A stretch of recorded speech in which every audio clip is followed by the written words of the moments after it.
Aujourd'hui, notre invité s'appelle Antoine Sellard, il est notaire. Si tu es pacsé sans testament et que tu décèdes, le partenaire de Pacs n'hérite pas, 0 €. T'en as parfois qui déshéritent juste un enfant. On ne peut pas officiellement dire « je te déshérite », ce n'est pas possible. J'ai traversé toute la ville avec mon butin, mes pièces d'or de 400 000 € et je suis allé les mettre dans un autre coffre d'une banque. Je faisais pas le malin. Il y a aussi un homme qui a fait écrire dans son testament qu'il léguait plus d'1 million d'euros à son chat. Karl Lagerfeld. C'est Karl Lagerfeld. Ouais, c'est ça. Il a légué 1 million d'euros à son chat. T'as des personnes qui se réveillent un matin et qui ont gagné 500 000 €. Bonjour tout le monde et bienvenue sur Légende. Aujourd'hui, notre invité s'appelle Antoine Sellard, il est notaire. On n'avait jamais fait d'émission avec les notaires, histoire de comprendre le métier. On a l'occasion d'en croiser dans nos vies. Quand on achète un bien, quand on hérite, quand on se marie, on peut avoir, dans les bons moments, dans les moins bons moments aussi, besoin d'un notaire. Et on se demandait exactement si on pouvait en inviter un pour bien comprendre le métier, parce que c'est aussi ceux qui peuvent découvrir des trésors parfois. Quand des parents font semblant de ne pas avoir d'argent, et au moment de leur décès, c'est lui qui va faire l'inventaire chez eux, qui découvre parfois, vous allez voir des trésors, des kilos et des kilos d'or.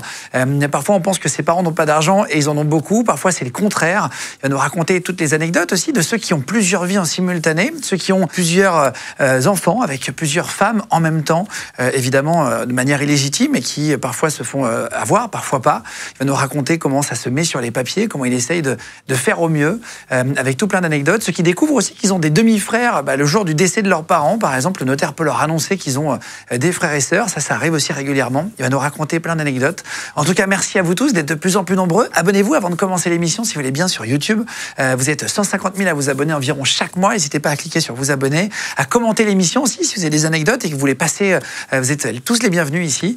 Comme Antoine aujourd'hui, on vous met 3 émissions par semaine, le mercredi, vendredi et dimanche sur Légende et en podcast audio pour ceux qui nous découvrent aujourd'hui. Vous pouvez nous écouter sur Spotify, Deezer, Apple Podcast et Amazon Podcast et vous pouvez nous retrouver comme ça en faisant du sport sur la route aussi pour en profiter. En tout cas, merci d'être là de plus en plus nombreux. Et c'est parti avec Antoine qui est notaire sur Légende. On y va. Je m'appelle Antoine Sellard, je suis notaire à Paris et je vous emmène dans les coulisses d'une profession assez discrète, parfois même secrète, le métier de notaire. Lex est quodcumque notamus. J'ai pas compris la fin de ta phrase, Antoine. Je vais te reprendre le clap. C'est normal, c'est en latin, c'est pour te faire croire que je suis bilingue en latin. Ça veut dire ce que les notaires écrivent fait loi. C'est un adage des notaires. D'accord, famille de notaires, vous êtes 5 dans la famille notaire. On voulait faire une émission parce qu'on a affaire à des notaires dans sa vie, quand on achète quelque chose, quand on se marie, quand on divorce, quand on décède aussi pour les testaments. En fait, sur les moments de joie, les moments un peu moins joyeux, vous pouvez faire de la donation, de l'adoption. Vous pouvez faire plein de choses en réalité. Et comment est-ce que ça se passe quand on a un testament? Est-ce qu'il faut venir vous voir avant sa mort? Est-ce qu'il faut le tamponner? Est-ce qu'il faut l'écrire avec vous? J'ai plein de questions. J'ai aussi des anecdotes, je sais que tu vas en donner, notamment sur des familles où le jour du testament, quand vous regardez le testament, quand la personne est décédée, vous découvrez, les enfants découvrent qu'il y a des demi-frères, des demi-sœurs, des enfants cachés, d'autres enfants qu'ils ne connaissaient pas. Il y a des trésors aussi, il y en a qui pensent que leurs parents n'ont pas d'argent. Et au moment où ils vont ouvrir les coffres, vous vous rendez compte, ça t'est arrivé, qu'il y a des kilos d'or et des kilos d'or. Ça arrive souvent que les gens ne montrent pas leur richesse. Ça t'arrive souvent? Ça arrive, c'est une histoire d'éducation, c'est-à-dire que parfois tu peux avoir un énorme patrimoine, mais en fait tu vas vouloir les cacher parce que tu veux que tes enfants ils continuent à bosser toute leur vie. Et donc ça arrive effectivement de cacher les choses. Ouais. On parlait justement de tous les dossiers sur lesquels tu as travaillé, un peu étonnant, et tu disais vous êtes 5 de la même famille à être notaire. Ouais, ensemble. C'est assez original, on est tous de la même famille et on travaille tous dans la même étude, donc on est 5. Bon, le dernier s'est perdu en chemin, il est avocat fiscaliste, mais on lui en veut pas. Donc c'est pour ça qu'on est notaire et avocat en l'occurrence. Mais c'est vrai que toute notre vie, tous les jours on est ensemble et on a la chance de trop bien s'entendre au quotidien. Et ça se passe bien de bosser en famille, ouais. Incroyable. Moi, ma chance la plus incroyable de ma vie, c'est que tous les matins, je suis au café avec ma famille. Et ça, c'est extraordinaire. Il y a les Kretz qui sont dans l'immobilier en famille. Ouais. Il y a des séries, notamment une sur Netflix, où c'est une famille qui gère et qui sont agents immobiliers. Et vous êtes notaire. C'est pour ça que tu as fait ce métier, parce que tu as toute une famille de notaires, tu as baigné là-dedans? C'est parce qu'ils nous ont transmis la passion incroyable. Moi, mes parents, leurs parents ne faisaient pas du tout ça. Pour eux, la reproduction sociale, il n'y en a pas eu. Ils ont vraiment un ascenseur social qui a hyper bien fonctionné, en gros, parce qu'ils viennent en gros de rien. Mon père était magistrat et finalement il a rejoint ma mère qui arrivait première au concours de création d'études des notaires. Donc ils nous ont transmis cette passion. Et pour revenir aux Kretz, c'est des gens très sympathiques. J'ai eu la chance d'être invité chez eux et c'est vrai qu'on a un modèle assez similaire, mais nous c'est sur le côté notaire et eux sur le côté agent immobilier. Vous faites quoi notaire? C'est quoi votre métier en fait? Ça consiste en quoi? Mon métier, c'est d'être avec toi, de t'accompagner dans tous les moments importants de ta vie. Les meilleurs moments, les moments les plus sympas, quand tu vas te marier, tu vas te paxer, tu vas acheter ta résidence principale, tu vas créer ta société légende, par exemple, tu vas vouloir structurer. Et puis aussi, ça va être les moments les plus compliqués. C'est tous les drames silencieux que tu vas vivre. C'est éventuellement un divorce, ce que je ne te souhaite pas. C'est des mésententes entre tes frères et sœurs. Et pire, c'est évidemment, et c'est inévitable, c'est les décès. Et bien pour tous ces moments-là, on va être ensemble. Et que tu sois tout en haut au niveau social ou tout en bas, le point commun entre ces gens-là, c'est que dans tous les cas, ils vont être concernés et il y a un moment, on va être ensemble. Et tu as déjà eu des mères qui disent dans leur testament, en fait, c'est pas le père de notre enfant. En fait, je sais pas, Jean-Jacques n'est pas le père de Tristan, notre fils. En fait, j'ai couché avec son frère. Tu as des histoires, vraiment, ça Bien arrive. sûr, ça peut arriver. Et en fait, le vrai sujet, c'est mets-toi à la place de cette personne. Tu peux la juger en disant, franchement, cette personne, elle est insupportable, quoi, d'avoir caché ça. Mais qu'est-ce que tu ferais toi? Qu'est-ce que je ferais moi? Tu as le choix entre faire exploser son foyer ou maintenir son foyer et ses enfants et rien dire. Moi, je sais pas ce que je ferais. Donc, c'est compliqué de les juger, quoi. Toi, tu es notaire depuis 10 ans aujourd'hui. Dans le film Les Trois Frères, on voit un notaire avec Les Inconnus, pour ceux qui n'ont pas vu le film à l'époque. Est-ce que c'est comme ça, un notaire? Est-ce que c'est un peu... tu vois, là, ils l'ont fait un peu en cliché. Ouais. Alors, ça peut être comme ça. Tu te rappelles la formule culte, enfin, je sais pas si tu te rappelles, mais selon le codicile suspensionné de votre maman, si les héritiers et parties utérines ne s'étaient pas déclarés dans un délai de 2 ans, l'héritage serait acquis au profit de l'orphelinat du Texas. Oui, on comprend rien. On comprend rien, et après, il parle de la fameuse... compliqué. C'est l'histoire du jus de fruits, quoi, Comme certains avocats. où personne ne comprend rien. Exactement. Et ça, d'ailleurs, c'est hyper révélateur. Si on comprend rien, c'est que c'est pas un cliché, c'est que parfois, c'est un petit peu vrai. Les banquiers étaient comme ça. On a eu certains banquiers qui disaient que parfois, ils faisaient un peu exprès quand tu veux pas trop que la personne comprenne exactement. C'est exactement ça. C'est Molière, c'est le malade imaginaire, c'est le professionnel fait en sorte de ne pas être compris, comme ça il est tranquille, parce que lui-même n'a pas la réponse. Dans Molière, le poumon, ignorant tous, ignorantum, c'est pareil. Si le notaire, on comprend rien, c'est que c'est pas qu'on est bête, c'est que le notaire s'est mal exprimé. Comment on t'appelle notaire? Je sais que les avocats, on dit maître, par exemple. Comment on appelle un notaire? On dit maître, c'est le principe. Maintenant, tu m'appelles Antoine, je le vis très bien. Mais maître, c'est pas mal parce que ça peut mettre une certaine distance. Le client, il va pas forcément chercher un ami, des amis, t'en as plein. Il va chercher un confident où il sait que quoi qu'il arrive, rien ne va sortir du bureau. Donc, il y a débat. On va parler après de tout ça, c'est hyper intéressant. Juste, notaire, combien d'années d'études? Et puis après, on va parler des anecdotes. Pour comprendre un peu le cursus, je sais pas si ça vous chauffe un jour de faire notaire, si vous cherchez, tu vois, un métier un peu original, combien de temps c'est? Et après, je vais te poser la question, clerc de notaire, la différence. Ouais. Le métier de notaire, c'est en gros, c'est 7 ans. C'est 5 ans de droit commun et ensuite 2 ans d'école du notariat.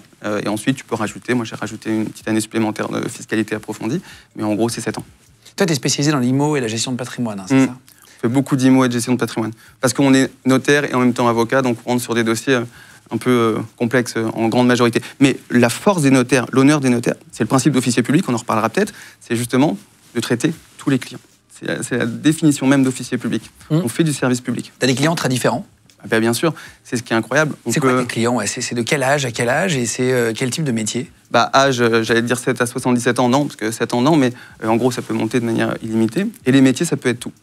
On a tout en haut de l'échelle sociale des licornes dans la tech, des chefs d'entreprise, des personnes connues, évidemment.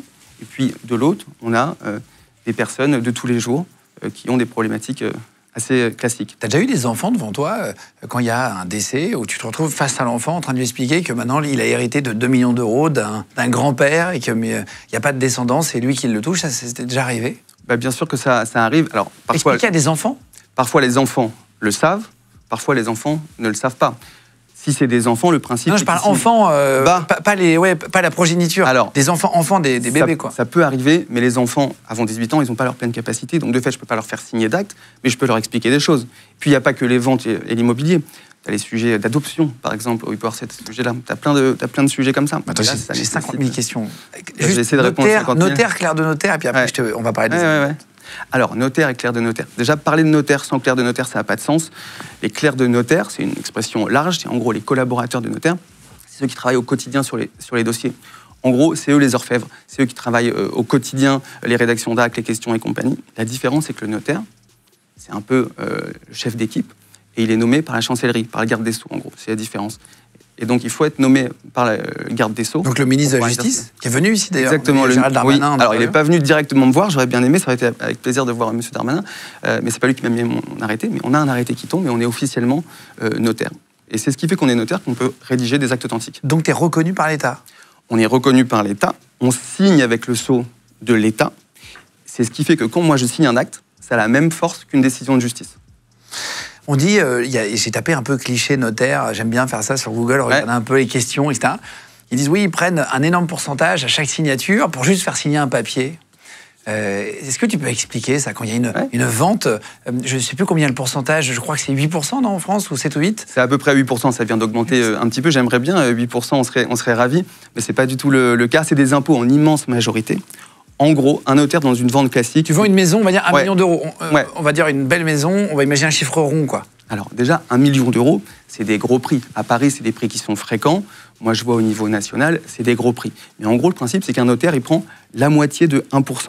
Donc, je te fais avec un prix qui correspond plus au niveau national. Une maison à 300 000 euros, en gros, le notaire, il va se rémunérer 1 500 euros. Parce qu'il y a 2 notaires à chaque fois. Donc, c'est 3 000 euros divisé en 2. Donc, 300 000 euros, le prix de 300 000 euros, l'acquéreur, ça lui coûte 24 000 euros. Nous, on va se rémunérer à peu près 1 500 euros. C'est déjà énorme, mais c'est pas le notaire dans son petit coin qu'on rémunère. C'est le notaire, le formaliste, c'est le comptable taxateur, c'est les collaborateurs, il y a tout ça. Donc, en gros, par exemple, 300 000 euros, un notaire ne gagne pas d'argent souvent dans ce type de vente, il se rémunère sur les plus grosses ventes. On va parler des trésors que tu as trouvés aussi. Qu'est-ce qu'on fait si on trouve un trésor? Juste avant, sans donner de chiffres précis, mais est-ce qu'on gagne bien sa vie quand on est notaire? Parce qu'il faut donner aussi envie de faire ces métiers. Ouais. Métier intéressant. Est-ce que tu es content d'avoir fait ce métier? Content d'avoir fait 7 ans d'études? C'est pas rien, enfin 8 même. Est-ce que ça valait le coup? Alors, il y a 2 choses. Je suis ravi d'avoir fait 7 ans d'études. Je ne les ai pas fait pour bien gagner ma vie, même si on peut bien gagner sa vie en tant que notaire. J'espère, c'est le but. Tu as deux choses. Tu as la rémunération du notaire par acte, on en a parlé, et tu as en gros la rémunération d'un notaire chaque mois. Si ta question c'est combien je gagne, je t'explique pourquoi c'est compliqué d'y répondre. Tu as le métier de notaire classique, si on est notaire salarié, on a un salaire. Le salaire, il peut varier, il y a une fourchette. Et ensuite, tu as les notaires associés. Et les notaires associés, c'est les chefs d'entreprise. Donc, comme dans ton métier, comme dans tous les métiers, tu as des chefs d'entreprise qui ont une entreprise de 20, 50, 100 salariés. Ce que je peux te dire, ce que les gens n'ont pas forcément en tête, c'est que me concernant, parce que je ne connais pas les chiffres des autres, chaque mois, nos études, on en a 2 en l'occurrence, on paye plusieurs centaines de milliers d'euros de charges. Ça permet de se rendre compte que c'est des gros bateaux, des grosses études. Voilà. Est-ce que ça valait le coup de faire 8 ans d'études? Mais ça valait le coup. Ça dépend de... Je vois bien où tu veux me faire arriver, mais je t'y réponds. Non, parce que c'est important d'avoir du positif. Enfin, mais bien sûr, mais je vais te dire... Toujours en train de se plaindre. C'est variable. Regarde, mais bien sûr, il y a eu 3 ans de crise, par exemple. Tu as beaucoup d'études notariales qui se sont retrouvées en liquidation. Mais... C'est-à-dire que ça peut être 0. Oui, bien sûr. Ça peut être 0. Est-ce qu'il y a une possibilité de bien gagner sa vie en tant que notaire? Oui, bien sûr, il y a une possibilité. Parce que sinon, ça donne pas envie d'aller faire un métier. Mais bien sûr, si donc je t'y réponds. On peut bien gagner sa vie comme un chef d'entreprise qui arrive à bien développer son entreprise, puisqu'il n'y a pas de limite. C'est ce qui est incroyable dans notre métier. Tu peux avoir 20, 50, 100 collaborateurs et tu peux te développer. Comment tu as trouvé un trésor une fois, je crois? Tu as trouvé des lingots d'or. On va parler des trésors maintenant, en tant que notaire. Ouais. Imagine, je sais pas, je loue un appartement, il y a un faux plafond, et je suis locataire, je prends une situation, je change le faux plafond, il y a une partie qui a coulé, j'en sais rien, je mets ma main, je me rends compte qu'il y a des lingots d'or. À qui ça va? Alors là, on n'est pas dans le cadre d'une succession, on est dans le cadre de on va y revenir après. On est dans le cadre de la vie de tous les jours. Alors ça dépend si le bien appartient à un privé, s'il appartient à un public.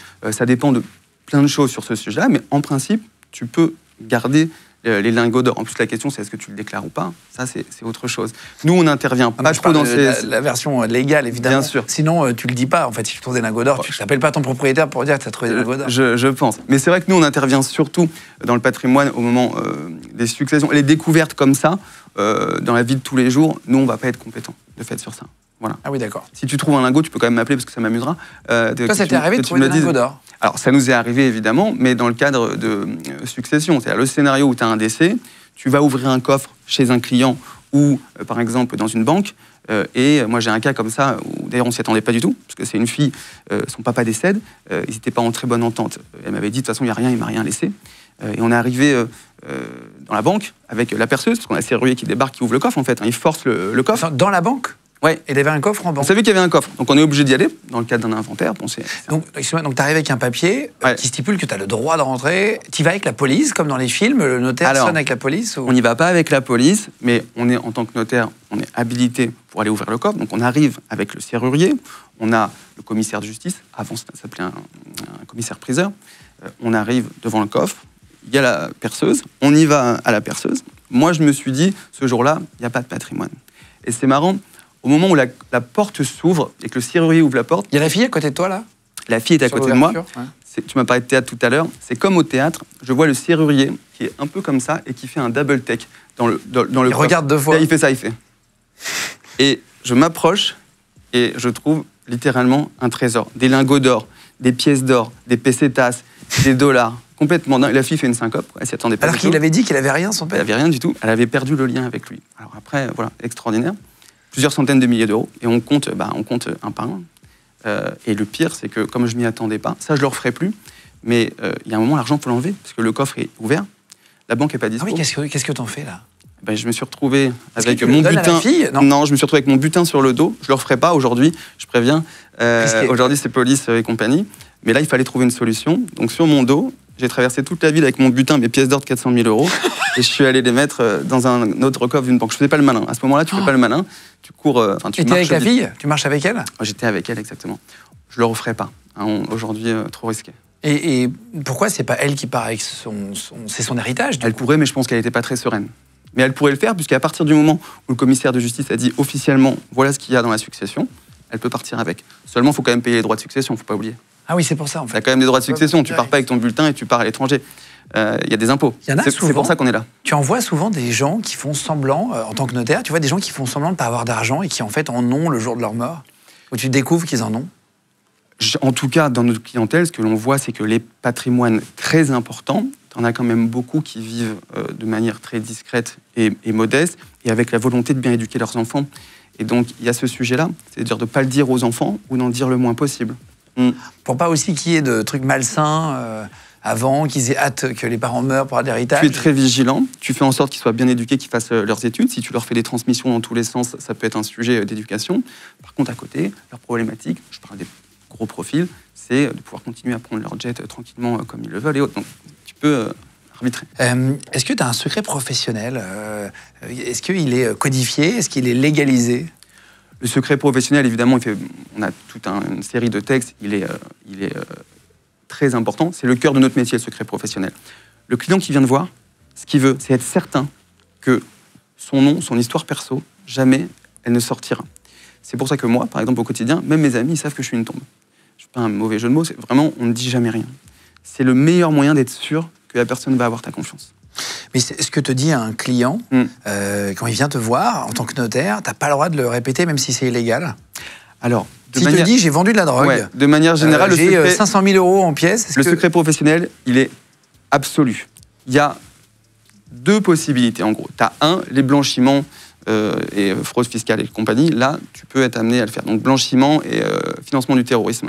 Et 2, s'il y a un danger imminent pour la personne ou pour la société. J'ai eu un cas, par exemple, comme ça, pas évident à traiter. C'est une personne qui vient me voir pour un testament. C'est un jeune qui a ton âge, en gros. Et je le sens au bout du scotch. Il parle doucement. Il vient me voir pour un testament seul, déjà, en général, à 30 ans. Soit c'est parce que tu as levé 20 millions de crypto et que tu as un vrai sujet. Soit si tu n'as pas de patrimoine, c'est bizarre. Et je comprends très vite pendant le rendez-vous qu'en fait, son sujet, c'est qu'à mon avis, après le rendez-vous, il va mettre fin à sa vie. Ah, tu le sens? Là, je l'ai senti. Et donc, tu as un sujet, d'ailleurs, je ne pourrais pas te répondre du coup sur ce que j'ai fait. Soit je te dis que j'ai appelé la police, mais ça veut dire que les personnes qui voudront me voir et qui sont en situation de détresse, ils n'oseront plus venir me voir. Donc, je ne peux pas te répondre ça. Soit je te dis que j'ai rien fait. Et dans ce cas-là, c'est-à-dire que peut-être cette personne, le fait d'avoir rien fait, est décédée. Donc, je ne te dirai pas ce que j'ai fait, mais dans ces cas-là, c'est pas facile de prendre des décisions. Ah, waouh. Et tu as parfois des gens un peu mafieux où tu te dis, tiens, lui, c'est un peu bizarre le financement, je comprends pas comment il a eu cet argent, il n'est pas très clair. Ou tu poses pas de questions, mais tu vois bien que c'est un peu flou. Bien sûr. Alors déjà, tu poses pas de questions si. Notre métier au quotidien, on pose des questions. On est des inspecteurs, en gros. On pose, dans le bon sens. On n'est pas là pour embêter son client. Mais on pose des questions parce que c'est essentiel. On fait des déclarations TRACFIN s'il faut le faire. C'est-à-dire si on a des suspicions de blanchiment d'argent, on est tenu de le faire. Donc évidemment, on le fait. Si quelqu'un te dit qu'il a tué quelqu'un, ça t'est déjà arrivé? Alors, ça m'est pas arrivé. Si on me dit qu'il a tué quelqu'un, il n'y a plus de danger pour la société, la personne est déjà décédée. S'il me dit qu'il va tuer quelqu'un... C'est le principe, ouais. C'est le principe. Non, mais donc tu ne le dirais pas. Mais si, par contre, la personne me dit, là, je vais aller tuer quelqu'un, ce qui est un sujet qui peut arriver, ou les sujets de terrorisme aussi, on peut être plus ou moins avoir des liens, parfois, se retrouver avec un client, ça nous est arrivé, qui a un lien plus ou moins indirect avec des sujets de terrorisme. Et dans ce cas-là, tu as un vrai sujet. C'est à quel moment tu dois le dire ou pas. C'est du cas par cas. C'est du cas par cas. Mais tu as déjà eu des moments où tu te poses la question quand même. Bien sûr, oui. Et tu as des gens qui te disent « je vais tuer ma belle-mère, je la déteste, elle a profité de mon père toute sa vie, elle lui fait du mal ». Pour ce qui est de la belle-mère, ayant une belle-mère, je ne prendrai pas le risque de partir sur ce sujet des belles-mères, mais oui, il peut avoir... Alors non, il n'y a pas de sujet de tuer les belles-mères, je ne crois pas. Non, mais de tuer quelqu'un de la famille, il dit tiens, il a fait souffrir, ou je vais tuer directement un parent, est-ce que... Ça peut arriver. Alors, je dirais plutôt, c'est le sujet des viagers dans ce cas-là. C'est-à-dire que j'achète l'appartement d'une personne âgée, ça c'est très concret, et cette personne âgée-là... Alors, un viager, pour expliquer, vous donnez une somme d'argent à une vieille dame, par exemple, qui habite seule dans sa maison, comme ça elle en profite de son vivant, et à sa mort, la maison vous revient, et ça vous a coûté moins cher. Si elle a vécu peu longtemps, s'il a vécu très longtemps, ça peut être des bourbiers. Exactement. J'ai eu un cas comme ça, où la vieille dame, elle vit dans le même immeuble que le monsieur qui achète, et la vieille dame me dit, dans le secret du rendez-vous, ce monsieur bat sa femme. Et c'est pas évident pour moi, parce que si je refuse de passer le viager, il risque de savoir pourquoi et de l'embêter. Mais si je passe le viager, je risque clairement que le monsieur, un jour, dans les escaliers, il la pousse sans faire exprès. Pas facile non plus. Ah oui, c'est un métier où tu es face à l'humain quand même. Tu dois prendre en permanence des décisions. De toute façon, les humains sont pleins d'intérêts antagonistes et de complexité, donc il faut trancher à ces moments-là. À parler du mariage maintenant, dans un sondage Ipsos, ils disent qu'un Français sur 4 a un contrat de mariage, donc 25%. Qu'est-ce que c'est que le contrat de mariage? Ça, c'est un moment où on peut venir voir un notaire. On va parler après des testaments aussi, comment il faut faire si on a peur de mourir pour X ou Y raison. Et puis même, c'est bien de le laisser quand on a un certain âge aussi, un testament précis. Là, le contrat de mariage, qu'est-ce qu'il y a dedans? Ça sert à quoi? Alors, le contrat de mariage, comme tu l'as dit, tu as 20% des Français qui font un contrat de mariage. Et en gros, tu en as 45% qui divorcent. Donc déjà, tu as un petit sujet. Le contrat de mariage, c'est un peu comme la baguette magique d'Harry Potter. Il faut choisir son contrat de mariage. La différence près, c'est que tu peux changer quand tu veux, à la différence de la baguette magique. Le contrat, c'est fixer les règles pour que si jamais un jour tu te sépares, ou si jamais il y a un décès, les règles du jeu soient définies. L'idée, c'est de dire, on se marie, je sais que tu es une belle personne aujourd'hui, mais si jamais un jour c'est moins sympa, il faut qu'on sache exactement ce qui va se passer. Voilà. C'est ça un contrat de mariage. Mais c'est pas de dire aussi, tiens, tout ce que j'ai gagné avant, c'est surtout sur l'argent, non, le contrat de mariage. C'est de dire, avant, j'avais gagné 100 000 euros, je sais pas, ou j'ai hérité de 100 000 euros, je me mets en couple avec toi, on se marie, si demain on divorce, je suis obligé de te donner 50 000, c'est ça la moitié? Donc, est-ce qu'on peut gérer ça? C'est exactement ça, c'est les sujets de patrimoine. Et c'est pour ça qu'il faut connaître les règles du jeu, parce qu'après, c'est trop tard. Par exemple, les gens ne savent pas que lorsqu'on est... savent pas forcément, quand on est en communauté, c'est le régime de droit commun, le régime classique, tous tes revenus, ils tombent dans la communauté. Donc 20 ans après, tu te sépares, on coupe en deux. Il faut avoir ces informations-là. En revanche, il y a plein de choses, des idées reçues que les gens ont qui ne sont pas bonnes. Par exemple, souvent, tu sais, ça arrive qu'on ait la belle-mère qui appelle discrètement et qui dit, voilà, ma fille va faire le contrat de mariage, ou le beau-père, peu importe. Vous vous souvenez, je vous en avais parlé, on est bien d'accord, vous ferez bien ce qu'il faut. Ça ne marche pas du tout comme ça. T'as déjà eu la belle-mère qui a appelé pour changer un contrat de mariage? Alors, pas pour le changer, mais qui m'appelle la veille pour me dire on est bien d'accord, qu'on s'entend bien.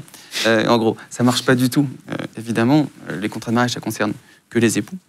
Et surtout, je rappelle que tous les biens qu'on a reçus par donation ou par succession, peu importe le contrat de mariage, ça reste un bien propre. Donc, il ne faut pas s'inquiéter. Souvent, les parents s'inquiètent en disant j'espère que le contrat de mariage va être verrouillé parce que j'ai du patrimoine familial. Ce qui est reçu par donation ou par succession, c'est des biens propres, donc ça va rester à votre fille, de toute manière. Toi, t'es marié, je vois. Ouais. T'as fait un contrat de mariage? J'ai fait un contrat de mariage, comme la plupart des juristes qui sont rodés à l'exercice et qui font un contrat de mariage sous le régime de la séparation de biens. Mais ma compagne est juriste aussi, donc ça allait. Ça allait, il n'y a pas de souci. Vous avez chacun relu 3 fois le contrat? On l'a chacun relu 3 fois. Non, on est habitué, évidemment. La séparation de biens, c'est juste dire qu'on sépare les patrimoines, c'est la continuité. Mais la séparation de biens, ça ne veut pas dire que chacun fait sa vie. Tu as la séparation de biens, mais tu as le socle commun du mariage. Et le socle commun du mariage, c'est par exemple, tu contribues à hauteur de tes facultés respectives. Si toi, tu gagnes 3 fois plus dans la vie de tous les jours, tu vas devoir payer 3 fois plus dans la vie de tous les jours. Donc, c'est pas parce que tu es en séparation de biens que c'est chacun pour soi. Oui, ça change rien, quoi. Ça change rien, ouais. C'est quoi la différence entre le Pacs et le mariage? Ça, c'est pas très clair, tu vois. J'ai regardé, je pense que tout le monde n'a pas l'information, c'est pas très clair. Le Pacs, c'est la même chose, il faut aller chez un notaire. Comment ça marche? Alors, déjà, tu as deux différences qui peuvent être potentiellement sympas. C'est que le Pacs, officiellement, tu restes célibataire. Les gens ne le savent pas, mais quand tu es pacsé, tu es célibataire. Pacsé, mais célibataire. Deuxième point, tu n'as pas d'obligation de fidélité dans le Pacs. Petite différence avec le mariage. S'il y a des personnes qui veulent avoir plus de largesse, c'est possible. On ne peut pas te reprocher que le Pacs tombe si tu mets ta femme ou ton mari. Exactement. Mais le plus important, c'est surtout sur le fait d'hériter ou pas hériter. Si tu es pacsé sans testament et que tu décèdes, le partenaire de Pacs n'hérite pas, 0 €. Donc attention, si vous êtes pacsé, vous devez faire un testament pour protéger votre partenaire de Pacs. Alors que si tu es marié, de toute façon, s'il y a un décès, le conjoint est en partie protégé. Putain, et c'est chez le notaire, ça? Ça peut être chez le notaire. Le Pacs, tu peux le rédiger et le signer chez un notaire. On m'a dit que ça se faisait en 5 minutes. Ou en mairie. En fait, tu renvoies au code civil. Donc, de manière générale, sauf cas spécifique, le contrat de Pacs, c'est hyper simple. Mais il faut bien connaître les règles du jeu. Ça, c'est très important. Toi, tu conseilles de faire un contrat de mariage ou pas, en tant que notaire? Moi, je conseille de savoir quelles sont les conséquences de faire ou non un contrat de mariage. Mais surtout, le notaire, vous prenez un rendez-vous, il est toujours dispo, il va faire un point sur votre situation perso, sur votre situation professionnelle, et il va vous dire, voilà, moi je pense que dans votre situation, vous choisissez ça, ça, ou ça, ou ça. Libre à vous de ne pas le faire, ou de le faire. Mais il faut savoir. T'as déjà demandé un truc improbable sur un contrat de mariage? Est-ce qu'on peut mettre ce qu'on veut, genre, est-ce que si mon partenaire prend de la drogue, j'ai le droit d'arrêter, tu vois? Alors, c'est intéressant, c'est tous les engagements potentiellement illicites. C'est-à-dire, en gros, moi, j'ai reçu des clients, ça m'est arrivé plusieurs fois, le client dit, allez, on se fait un contrat de mariage, par contre, moi, je veux que tu continues jusqu'à la fin de nos jours à faire des blagues pourries, par exemple. J'ai eu ça, c'est-à-dire, en gros, ils veulent continuer à faire des blagues pas drôles, ils veulent continuer à faire telle ou telle activité, donc ça, c'est possible. Ce qui est interdit, c'est de dire, par exemple, je fais une clause je rédige une clause illicite, c'est-à-dire en gros une clause où on dit je me marie sous réserve et la condition est improbable. Bon, ça évidemment c'est. Non mais ça par exemple ça n'a aucun sens. S'il fait plus de blagues pas drôles, ça peut pas faire sauter un mariage. Bah, c'est tout le sujet. C'est que tu peux mettre les clauses que tu veux à partir du moment où il n'y a pas de risque juridique. Et donc c'est pour ça que chaque clause doit être maîtrisée. Et tu vois des mecs parfois qui viennent te voir qui disent voilà je vais venir avec ma femme pour faire un contrat de mariage, mais moi je la trompe, voilà. Donc comment est-ce qu'il faut faire pour pas que je me fasse niquer avec ça? Oui, bah c'est le mot, en l'occurrence. Mais effectivement, j'ai eu, tu as le cas de client qui vient te voir une fois avec son épouse, une fois avec sa maîtresse, ça je l'ai eu. Le client qui te dit cash, alors moi je vais vous dire, je cherche ma garçonnière, donc je veux vigilance maximum, vous faites pas d'erreur, ça va se passer comme ça. Et dans ce cas-là, on est tenu d'être vigilant et de s'assurer qu'au niveau bancaire, ça va pas bugger, etc. etc. On n'est pas là pour être complice de l'infidélité, mais on ne peut pas, évidemment, dire... Mais tu sais, c'est les mêmes problématiques que les testaments. Testament, c'est un truc hyper personnel. Mais il arrive fréquemment qu'il y ait 2 époux ou 2 personnes qui fassent des testaments, qui se font hériter l'un et l'autre, et puis le lendemain, j'ai madame ou monsieur qui m'appelle et qui me dit « Alors, c'était super hier, par contre, moi, je vais annuler mon testament. » Et donc, il y en a un qui ne sait pas que l'autre a annulé le testament. Donc ça, c'est possible. Putain, incroyable. Assez mauvaise ambiance. Le principe d'un testament, c'est de ne pas pouvoir être lu avant le décès de la personne. Pas pouvoir être lu, et surtout, c'est complètement personnel. Donc, en fait, c'est pas un sport d'équipe, le testament. Ça se fait seul, et tu fais ce que tu veux dedans. Incroyable. Ouais. Toi, tu les lis quand on te les donne, ou comment ça se passe? Est-ce qu'on donne une... On va parler des testaments, alors. Comment ça se passe? On écrit sur quoi? Sur une feuille? Il faut que ça soit un truc imprimé? C'est sous quelle forme? Qu'est-ce qu'on met dedans? Je ne sais pas ce qu'on met dans un testament. Alors, en soi, tu n'as pas de forme, c'est-à-dire que tu as plein de jurisprudences qui disent que, par exemple, sur du papier de toilette, c'est valable, tu as une jurisprudence qui dit sur du toilette, machine à laver, ça marchait aussi, mais de fait, en général, on ne fait pas sur du papier de toilette chez les notaires. Donc, tu prends sur un stylo et t'écris? Un stylo, et on rédige avec le client en face. Ils écrivent face à toi? Exactement, et ça fait un peu la dictée de pivot, c'est-à-dire qu'on dit vraiment, on rédige le testament, parce que ça doit être fait à la main, pour le testament holographe. Ah, c'est à la main? Ouais. Pour le testament holographe, il y a différents types de testaments, authentique, mystique, international, mais en l'occurrence, pour le testament holographe, c'est-à-dire pas authentique, ce qui est le plus fréquent, c'est à la main. Et donc tu fais quoi dessus? Qu'est-ce que tu marques? On écrit tout ce que l'on veut. De manière générale, c'est pour anticiper les transmissions du patrimoine, pour savoir qui va hériter et comment, pour que ça génère le moins de conflits possible. Mais ça peut être, par exemple, si on est divorcé, voilà, je veux que mon patrimoine ne soit pas géré par mon ex-épouse ou mon ex-époux que je ne supporte plus. Je veux que ce soit géré par quelqu'un d'autre pour que ça profite à mon enfant. Tout est possible, en fait. On organise les règles pour éviter les conflits après le décès. Et il y en a qui disent, je veux déshériter Céline, ma fille, parce qu'elle est partie avec un mec que j'aime pas, alors que les 2 autres, ils sont super. T'en as parfois qui déshéritent juste un enfant? Alors, déjà, les mésententes avec les enfants, c'est hyper fréquent. D'ailleurs, tu as reçu André Comte-Sponville, que je trouve magnifique. Philosophe, on l'a reçu philosophe il y a pas longtemps. Ouais. que j'adore, et qui te parle de sa mésentente, de son désamour avec ses parents. Nous, je suis un peu le plombier d'André Comte-Sponville, c'est-à-dire que nous, on doit arriver dans le réel, lui, il analyse, et nous, on doit trouver des solutions. Et quand ça arrive, on doit arbitrer. Seulement, on ne peut pas en France, tu peux dire à tes enfants, si t'es pas ça, je te déshérite. Bon, mais dans la vraie vie, tu peux pas. En France, on n'a pas le droit de déshériter un enfant. Si tu as 2 enfants qui ont 3 parts de gâteau, bah, le principe, c'est que les 2 enfants, ils vont recevoir au moins une part de gâteau. Donc, ça veut dire quoi si jamais tu as un gars qui arrive et qui te dit je veux déshériter ma fille, tu dis ça veut dire que tu vas trouver une solution pour respecter ce qu'il veut. Ça veut dire que tu vas lui dire, par exemple, de souscrire des contrats éventuellement d'assurance vie, dans le respect de certaines règles. Ça veut dire que tu vas lui dire, bah, écoutez, dépensez tout si vous voulez pas que votre fille hérite, mais ça veut dire qu'on ne peut pas officiellement dire, je te déshérite. Ce n'est pas possible. En France, c'est pas possible. Putain, je ne savais pas ça. En France, hein. Aux États-Unis et compagnie, tu as eu l'affaire. Vous pouvez ne pas vous entendre avec vos parents, vous serez forcément. Ouais, exactement. En France, aux États-Unis, tu as eu l'affaire Johnny et compagnie, d'ailleurs, qui a interrogé. Tu peux pas déshériter, mais tu peux donner que 5% à ton fils et 95% à ta fille, pas. Non, tu peux pas donner que 5%. Tu as un minimum légal qui s'appelle la réserve héréditaire. C'est l'histoire des parts de gâteau. Comme je te dis, si tu as 2 enfants, tu as 3 parts de gâteau. Tu as un enfant qui a une part, un autre enfant qui a une autre part, et la 3e part, là, tu fais ce que tu veux. Voilà. Attends, mais donc ah oui, d'accord. Donc tu peux donner un truc Tu peux donner différent. plus à l'un et à l'autre. Et ça arrive au quotidien. Ça arrive au quotidien.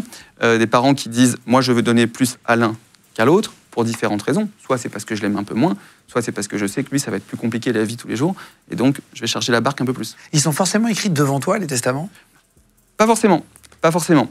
Le testament authentique, oui, forcément. Le testament holographe, tu peux le faire. Quoi, holographe ? Holographe, ça veut dire que tu peux le faire toi-même, sans notaire. Seulement, il faut que ça respecte un certain formalisme. C'est pour ça que, évidemment, le testament, vous n'en faites pas 50 dans votre vie, il faut aller voir le notaire et vous le faites avec lui.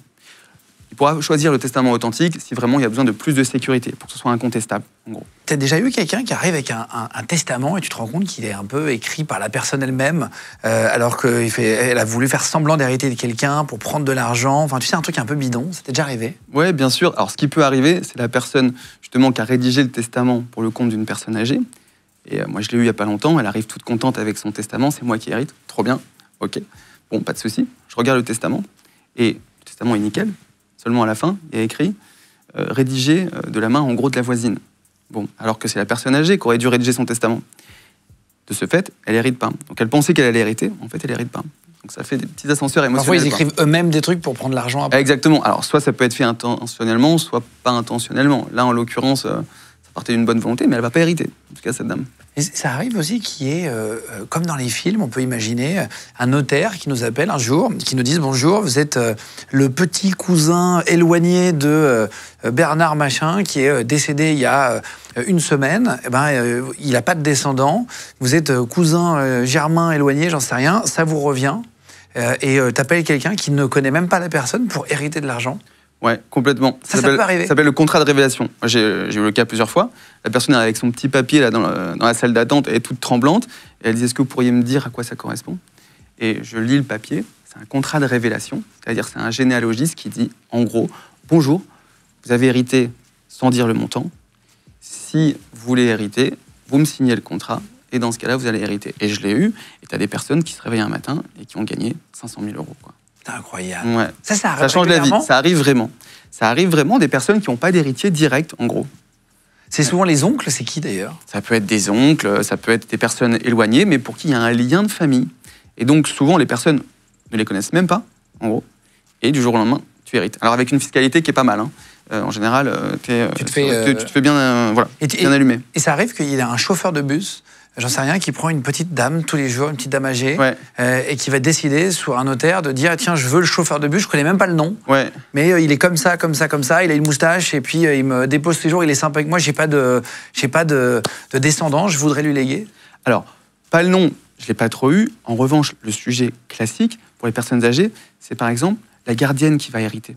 Et ça, c'est un vrai sujet, parce que tu peux te dire, franchement, la gardienne qui hérite, c'est pas sympa, c'est un peu mauvaise ambiance, mais en même temps, la gardienne, c'est le seul lien social avec la personne âgée pendant 20 ans. Moi, j'ai eu un cas comme ça, où ça devait être le petit-fils qui héritait, le filleul qui héritait, et elle m'a dit, c'est pas compliqué. Même à Noël, j'ai pas eu de carte postale. Eh ben, je change mon testament, et c'est ma gardienne qui va hériter. Ça s'est joué à une carte postale. Putain, incroyable. La gardienne, elle a Envoyez les hérité. cartes postales à vos grands-mères. Faut envoyer des cartes postales. Mais déjà exactement. parce que c'est important, et puis c'est normal en vrai, t'as pas envie de donner de l'argent. Mais bien sûr. Qui s'occupe pas de toi. La gardienne, elle est partie au Portugal, elle a acheté sa maison, terminée, elle a vu sa meilleure vie. Oh là, Elle a hérité de combien, la gardienne? Elle a plusieurs centaines de milliers d'euros. La personne était très riche, ce qui arrive quand même pas non plus tout le temps. C'est incroyable. Donc, c'était, ouais. Est-ce qu'un testament est valide si on l'envoie par mail ou par SMS? C'est ce qu'il t'envoie à ta fille, voilà, Ouais. ça fera office de testament, je te lègue 33% à ton frère aussi, puis à ton frère, à l'autre frère aussi. Est-ce que ça marche? Alors, le SMS, ça a déjà été tranché. Tu as eu un sujet comme ça, où la personne, en gros, va se pendre. Le monsieur, il va se pendre. Juste avant de se pendre, il dit, il envoie un SMS à sa sœur pour dire « Je veux que ce soit maman qui hérite de tout. Je veux que ma femme n'hérite de rien. » Le juge vient dire « Désolé, c'est un SMS. C'est pas valable. » Donc, en gros, ce qui marche dans les droits du contrat ne marche pas dans le droit de la famille. Donc, si jamais vous sentez que la fin est proche, pas de SMS. Putain. Du papier de toilette, ce que vous voulez, mais pas le SMS. T'as des embrouilles de famille parfois devant toi. Est-ce que ça arrive que t'annonces, boum, parce que tu ouvres le testament, il y a les frères et sœurs devant toi. Ouais. Ça arrive, t'as plusieurs personnes d'un coup et boum, Alors, ça s'engueule. déjà maintenant, on n'ouvre plus le testament devant les gens parce que il y a une histoire qui dit que un jour, il y a un héritier qui est venu, qui a chopé le testament, qui l'a mis dans sa bouche, qui l'a mangé parce qu'il savait que c'était pas en sa faveur. Donc, l'histoire fait que maintenant. Il a bouffé le testament. Ouais, exactement. Donc on le regarde maintenant, on le regarde d'abord Tu le scannes. de notre côté, on l'ouvre nous, et ensuite on en parle aux héritiers. Des conflits, ça fait partie de notre métier. C'est au moment du testament où tout explose. Quand il y a 30 ans de conflits, quand il y a une succession, c'est explosif. Donc mes collaborateurs, nos équipes, elles sont habituées. Des sacs à main, elles en ont déjà vu voler dans le couloir. On a déjà eu des portes défoncées. C'est jamais contre nous. C'est juste que les personnes, ils règlent leur compte maintenant. T'as pas de mec de sécu dans ton bureau, non? Je suis assez costaud, moi normalement ça doit le faire, mais on n'a pas de mec de sécu, non. Mais la police se déplace assez vite s'il y a besoin. T'es pas stressé quand tu sais que tu vas annoncer un truc et que ça va partir en pugilat? Tu le sais? Quand ça peut partir en pugilat? Ça peut arriver qu'on Quand fasse c'est les familles à problème, quand tu Oui, vois. ça peut arriver qu'on fasse pas le malin. En général, on le sait parce qu'ils nous ont bien chauffé en général 2-3 mois avant. Et comme ils se tirent dessus entre eux, on sait qu'au moment du rendez-vous, ça va être feu d'artifice, quoi. On a fait venir, parce que c'est un sujet aussi, vous signez des contrats, tu disais que tu as été mandaté par l'État, tu as le droit, donc là, on a fait venir un stylo, on a cherché sur le Bon Coin le plus beau stylo de France, on s'est amusé à chercher, un beau stylo en vente. On en a trouvé un qui vaut 12 000 €, vraiment un très très beau stylo avec des rubis dessus, tu vas voir. On va te le montrer, on va le faire venir là, on va faire venir une énorme boîte, c'est un stylo d'exception. Je vous mettrai le lien si ça vous intéresse d'ailleurs, c'est le plus beau stylo à vendre au jour du tournage, pour de vrai. On a demandé à la dame de nous le prêter vraiment 5 minutes, histoire de le montrer dans l'émission. Est-ce que tu as un beau stylo, toi? Est-ce que c'est un cadeau qu'on te fait quand tu es notaire? Est-ce que si vous avez un pote notaire ou clerc de notaire, est-ce que c'est un beau cadeau à faire? Est-ce que tu en as un beau? Alors, si tu veux me faire le cadeau à 12 000 €, c'est avec plaisir, je le prends. Mais en l'occurrence, on n'a pas de stylo sacré pour une raison toute bête. C'est qu'avant, on signait avec des stylos, et maintenant on signe beaucoup sur des tablettes électroniques. Ah wow. Donc c'est moins romantique, mais c'est plus efficace. Genre des DocuSign et tout ça? Alors on est DocuSign, oui, mais de manière générale, on a une tablette, c'est-à-dire que c'est numérisé, tous les actes sont numérisés, mais on signe plus trop au stylo, à part les testaments ou les choses comme ça. Donc là, je vais te montrer la boîte du stylo, c'est un Dupont, édition limitée, White Knight Prestige.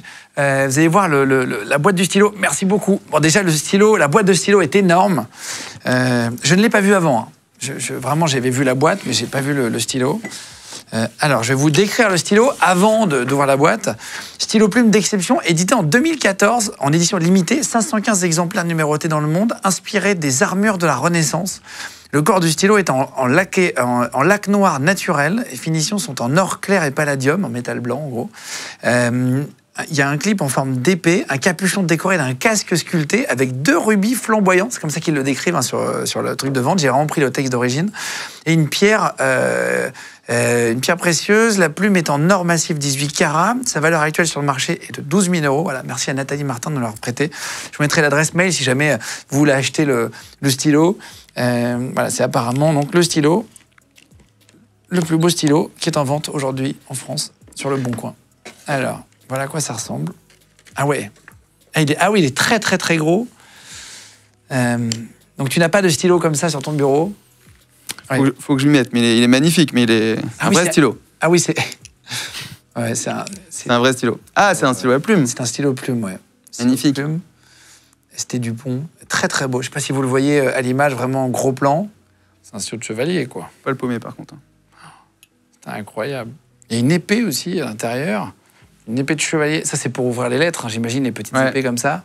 C'est beau, hein, quand même. Enfin, magnifique, tu sens que c'est très luxe. C'est travaillé, quoi, ouais. Ouais, c'est sûr. Et alors là, c'est le numéro, hein, donc 216 sur 515. Et on peut le mettre ici sur le petit présentoir. Magnifique aussi. Tiens, regarde, si tu veux le prendre dans la main, que tu puisses voir. Vous écrivez beaucoup moins maintenant, du coup, à la main? Maintenant, je vais me mettre à beaucoup plus écrire, surtout. Regarde ça. Magnifique. Non, on écrit assez peu maintenant, mais ça donne envie avec ce type de stylo de s'y remettre, en tout cas. Surtout que la valeur est importante, la valeur symbolique. Et donc, petit à petit, avec les années qui passent, maintenant, vous êtes vachement en document électronique. Oui, bien sûr, on signe quasiment tout en électronique. En gros. Voilà, c'était histoire de vous montrer un beau stylo. C'est un bel objet quand même. Hein. Magnifique. T'as déjà eu le cas d'une belle-mère aussi, c'est vrai, quoi. On parlait tout à l'heure des testaments, d'une belle-mère qui arrive à récupérer tout l'héritage. Une fille qui se met avec un vieux monsieur qui hérite de tout et les enfants n'ont rien. Bien sûr, on le voit dans les films, c'est la vérité, en fait, c'est ce qui se passe. Un monsieur qui se refait une deuxième jeunesse à 80 ans, qui se retrouve avec une personne plus jeune, 25-30 ans, évidemment. 25-30 ans de moins ou 25 Non, 25-30 ans tout court. À 80 ans. Et qui se voit pousser des ailes, du coup. Putain, tu le vois, ça? Ouais, bien sûr qu'on le voit. On le voit. Sauf et tu le dis pas, monsieur, il y a quand même un truc, monsieur, là, qui est 25, 80, il y a un truc qui va pas? Il n'y a pas de truc qui va pas. S'ils sont tous les deux consentants, il y a non, mais tu sens qu'elle est là, tu vois. Il l'a rencontrée lors d'un voyage dans un pays. Oui, tu sens plein de choses hein, dans nos métiers. Mais notre métier, c'est de sentir, mais c'est pas de juger. Et donc, de fait, il faut trouver des solutions. Et évidemment que le risque, c'est que la famille d'avant, les enfants, la première épouse, tout le patrimoine y bascule. Donc, tu as tous les sujets de communauté universelle, il faut être très vigilant et faire attention, en gros. Au bout de combien de temps de mariage, tu récupères tout? Si par exemple, la fille de 25 piges et se marie avec le monsieur de 80, est-ce que 3 jours après le mariage, il n'y a pas d'histoire de temps. Si le monsieur, il a 80 ans et qu'il se marie avec une personne très jeune et qui fait le bon contrat de mariage qu'il faut pour que madame, la nouvelle jeune femme, hérite, c'est ce qui va arriver. Et même si elle hérite l'histoire du jus de fruits que de l'usufruit, si elle a 25 ans, ça veut dire que les enfants d'avant, ils hériteront que quand la personne sera âgée. Sauf que si elle a 25 ans, t'as un sujet avant qu'elle ait 80 ans. Donc en gros, il y aura peut-être des enfants, d'autres enfants. Mais bien sûr. Et donc c'est pour ça qu'il faut être hyper vigilant sur ça. Mais ça arrive. Ce qui arrive dans les films, c'est ce qui arrive chez nous. Donc là, tu as eu 80, 30 ans. Bien sûr. Qu'est-ce qui s'est passé? Bien sûr. Mais en fait, il arrive aussi que ce soit en fait un accord, c'est-à-dire que personne n'est bête. Le monsieur de 80 ans, il sait que si madame, elle veut continuer à rester un moment, il va falloir qu'il ne monte pas de blanche. Dans ce cas-là, il va falloir qu'ils fassent les contrats qui sont adéquats. T'as eu une fille aussi, t'as eu des filles qui découvrent qu'elles ont 4 demi-frères. Alors ça a été assez compliqué. Je reçois un rendez-vous de succession classique, c'est-à-dire que la maman avec les 2 filles, qui arrive dans mon bureau, et je pose les questions classiques, c'est-à-dire, on est bien d'accord, monsieur est décédé, on est bien d'accord qu'il n'y a pas d'autres enfants, je suis obligé de poser la question, désolé. Bon. Les 2 filles disent, oui, bien sûr, pas de souci, et je vois la maman qui dit rien. Je repose la question. On est bien d'accord, il n'y a pas d'autres enfants. Et je vois que d'un coup, silence de mort, tout se fige. Les filles regardent la maman. Et la maman dit, je suis pas sûr. J'entends un quoi énorme dans mon bureau. La fille fait une quasi-syncope. Et la maman va dire, écoutez, les filles, il est possible que votre papa ait eu d'autres enfants. Il y a un deuxième quoi retentissant, parce que d'autres enfants, c'est-à-dire qu'il y en a plusieurs. La maman va dire que le papa a eu 4 enfants de plus avec une autre personne. En même temps? À différentes périodes de leur vie. Sauf qu'il ne les a jamais officialisés. Et en gros, le monsieur avait une certaine vision du mariage assez libre. En gros. Donc ils vont découvrir 4 frères et sœurs en plus, devant moi, en direct. C'est bouleversant, en fait. Et là, qu'est-ce qui se passe? Ça s'engueule? Elle s'engueule pas, mais en gros, il y a l'effet de sidération. Parce que, 1, ça veut dire que toute ma vie, j'avais pas les bonnes infos. Et 2, il y a un sujet de patrimoine. On va pas partager à 2, là. On partage à 6. On va partager à 6. Parce que même s'il les a pas déclarés, si t'as pas reconnu un enfant, ça lui va quand même... À partir du moment où ils sont portés à notre connaissance, et que c'est des héritiers, il n'y a plus d'histoire d'enfants illégitimes ou autres, ça n'existe plus. Donc c'est des enfants, ils vont hériter, et les filles vont devoir partager avec les 4 nouveaux. Ok. Donc c'est dur à encaisser. Ouais, donc ils partagent plus à 2, ils partagent à 6. Ils partagent à 6. Là, j'ai vu qu'il y avait un mec en Afrique, je ne sais plus quel pays, qui a déclaré que être le fils d'Elon Musk, il a dit oui, ma mère a une relation avec Elon Musk. Et c'est vrai qu'il a un air d'Elon Musk énorme. Ouais. Il y avait ça sur Internet, j'ai vu, là, ça tournait partout. Il a dit, je vous assure que je suis le fils d'Elon Musk, etc. Qu'est-ce qui se passe si lui ne veut pas reconnaître? Alors, c'est pour ça qu'il faut faire une reconnaissance de paternité. Il peut demander, ce fils, une reconnaissance de paternité. La personne a le droit de dire non. Et si elle dit non, on peut en tirer les conséquences qui vont avec. Et à partir du moment où... Donc s'il dit non, on ne peut pas le forcer à faire un test ADN? On ne peut pas le forcer, on ne peut jamais forcer, mais le juge peut en tirer les conséquences, de fait. Et dans ce cas-là, s'il y a un lien de paternité, il n'y a plus l'histoire de enfant illégitime, avant mariage... Pas déclaré. C'est fini. Si on est vraiment l'enfant, on hérite.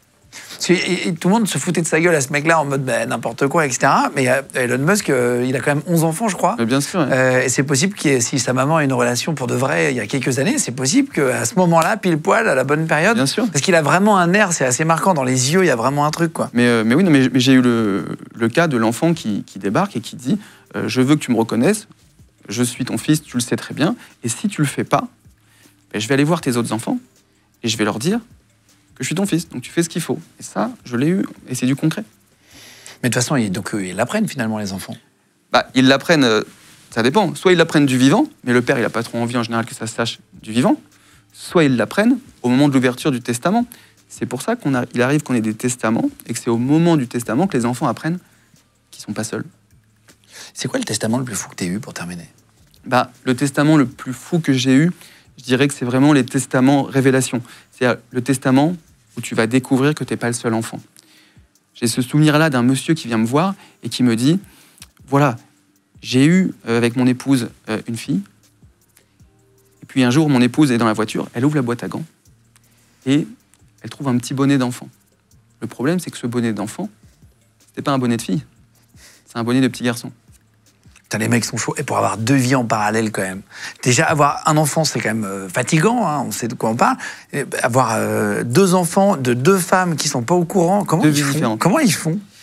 Même pour gérer un planning, comment tu fais pour faire Noël sans que l'autre... Je comprends pas comment ils y arrivent. Alors, j'espère jamais être confronté à cette situation, mais ce qui est compliqué, c'est plutôt de se dire, si ça m'arrive, parce que personne n'est infaillible, si ça m'arrive, comment je réagirais? Est-ce que je le dis à ma femme et à mes enfants? Ou est-ce que, pour préserver la cellule familiale, je ne dis rien jusqu'à mon décès? Lui, il a dit, je le dis.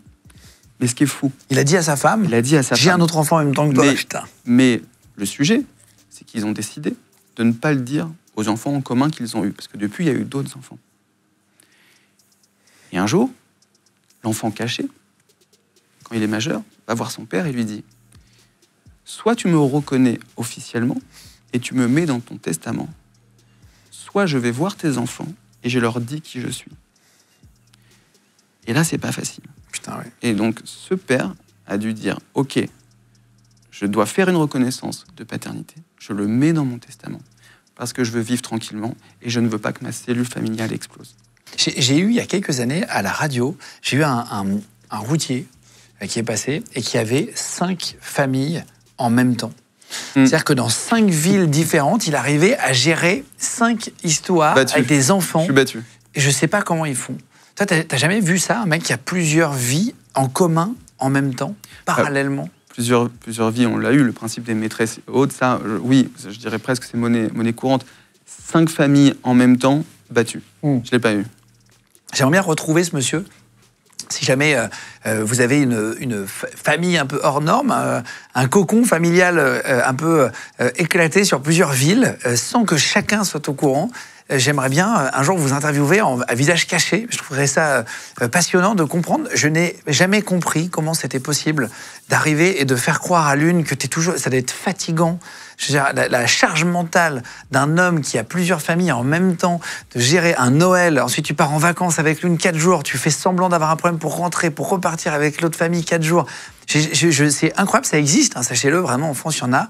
Moi, j'avais fait une émission spéciale à l'époque, à la radio, il y a très longtemps.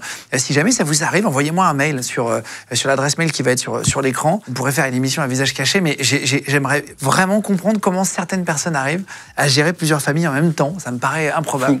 En tout cas, pour ce que tu as dit, je prends pas le dossier de succession, c'est pas grave. Hein. S'il y a 5 familles dans tous les sens, ça doit être... Toi, tu refuses parfois? On peut pas refuser en principe, mais pour celui-ci, ça doit être un Est-ce que les gens refusent des héritages? Oui, ils refusent des héritages s'ils considèrent que c'est pas leur avantage. C'est pas comme avant dans les films où on hérite de dettes terribles. Si tu as des dettes hyper importantes, tu refuses l'héritage. On en parlait dans l'émission, Michael Youn, il y a quelques temps, on a parlé, il disait que c'était... Et c'est vrai que c'est quand même violent. Quand tu hérites une maison, par exemple, tu n'as pas forcément les moyens de le garder parce qu'il faut payer des taxes. Et donc, du coup, parfois, il y a des familles qui sont obligées de vendre des maisons de famille parce qu'ils n'ont pas les moyens d'en hériter. Qu'est-ce que tu en penses, toi? Parce qu'on se fait quand même les impôts, alors que tu as déjà payé toute ta vie, des impôts toute ta vie, pendant des années, tu as travaillé, machin, tu as acheté ta maison, tu as payé les taxes, ces trucs. Tu meurs, il faut repayer une taxe pour la donner à tes enfants. Qu'est-ce que tu penses de ça? Bon, c'est vrai qu'en France, on est un peu les champions, il faut le dire. Mais on est les champions, ça dépend. Le conjoint survivant, par exemple, il hérite, il paye 0 impôt en France. Ça, c'est quand même pas mal. Ton conjoint hérite, 0 € d'impôt. Après, évidemment, par rapport aux autres pays, tu es en Italie, évidemment, il y a 1 million avant d'être taxé, donc ça, c'est énorme. Au Portugal, tu n'as même pas de droit de succession. En France, on est un peu les champions. Parle des enfants, là. Comment? Parle des enfants. Tu hérites de tes parents, tu payes... Ouais. C'est combien les taxes sur les... Les taxes, en gros, tu peux transmettre 100 000 € par parent et par enfant tous les 15 ans, tu n'es pas taxé. Après, tu vas être taxé en gros à 20% et ça va monter jusqu'à 45%. T'imagines 45%? On te prend la moitié de ce que tu as gagné. Oui, mais regarde, je te donne un truc. Alors que tu as truc. déjà payé les taxes toute ta vie. Regarde. C'est injuste. Tu as raison. Mais regarde un point important. En fait, tu as 2 intérêts antagonistes. Dans les années 70, le patrimoine que tu avais, en gros, 30% de ton patrimoine, il venait de tes parents. Aujourd'hui, le patrimoine qui vient de tes parents, on est passé à 60%. Ça veut dire qu'en gros, aujourd'hui, pour avoir du patrimoine, il faut l'avoir hérité. Et donc l'État dit, OK, on taxe beaucoup, mais on évite la reproduction sociale à outrance. Donc ça se défend. Et Michael Youn, pour répondre à ta question, où il n'était pas trop content, je comprends, mais je connais pas sa vie. C'est une redistribution sociale à chaque génération. Ça s'entend. C'est-à-dire que tiens, ouais, mais franchement, tu c'est un débat. Je te dis pas que je suis de ce côté-là. Protéger mes enfants. Je te dis pas que je suis de ce côté-là. Je te dis qu'il y a débat.